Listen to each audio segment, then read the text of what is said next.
श्री गोपाळ कृष्ण भगवान की जय। लीळा नंबर 165।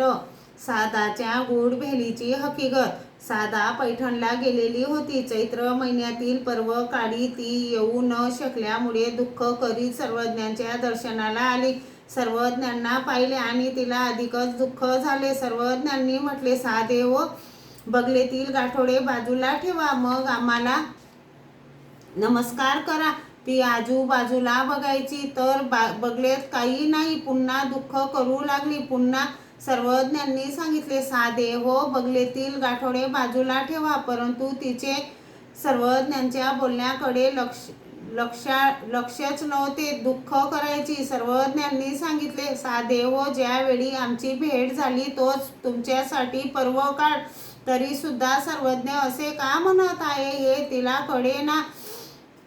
नाही जी, मी पर्व काढायला येऊ शकली नाही. यावर सर्वज्ञांनी सादाला रिनाईताचा दृष्टांत सांगितला. कोणी एकू देशाच्या रिनाईतू असे, तया ते एकू घरी तेयासी काही देऊनी सोडवी, तव आणिकू घरी तयापासूनी सोडवी. ऐसा उबगला त्रसला सदरता रायासी शरण रिंगे, मग तो तयाचिया ऋणाची व्यवस्था करी. खाये खंगला म्हणून अर्ध सोडवी, अर्ध याची व्यवस्था आपण करी.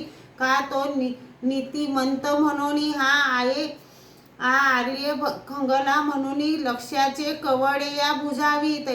जैसे देईल तैसे घ्यावे, जेवढी देईल तेवढी घ्यावे. तसा हा जीव संपूर्ण देवतेच्या कर्मरूपी तृणाने गांजला.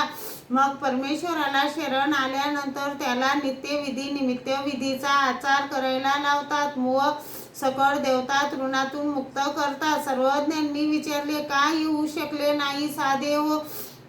जी आईच्या मुलीचे बाळंतपण करायला गेली होती म्हणून येऊ शकली नाही.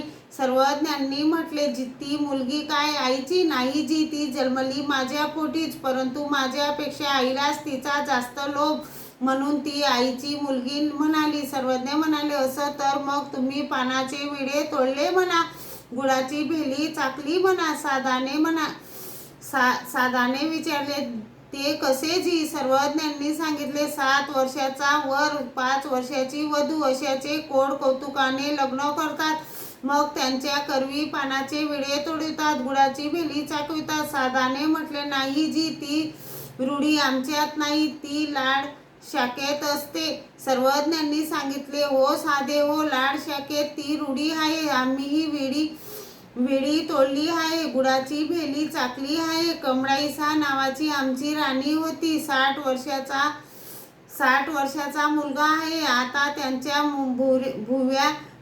भुव्या बांधाव्या लागतात. तो हातात काठी घेऊन खे करीत दरवाजापर्यंत जातो. सादाने विचारले, हे काय जी? सर्वज्ञ तर एवढे लहान आणि सर्वज्ञांचा मुलगा तो एवढा मोठा, हे कसे ते सांगा. सर्वज्ञांनी सांगितले, सादेव, हे सांगू नये. नाही जी, हे आपण मला सांगाच म्हणून पदराला पिढा घेतला. सर्वज्ञ म्हणाले, हे सांगू नये सादेव, हे सांगणार तर आम्हाला मालनाईची शपथ. मग सादा गप्प राहिली. मग म्हणाली, हे सांगू नये तर सांगू नका.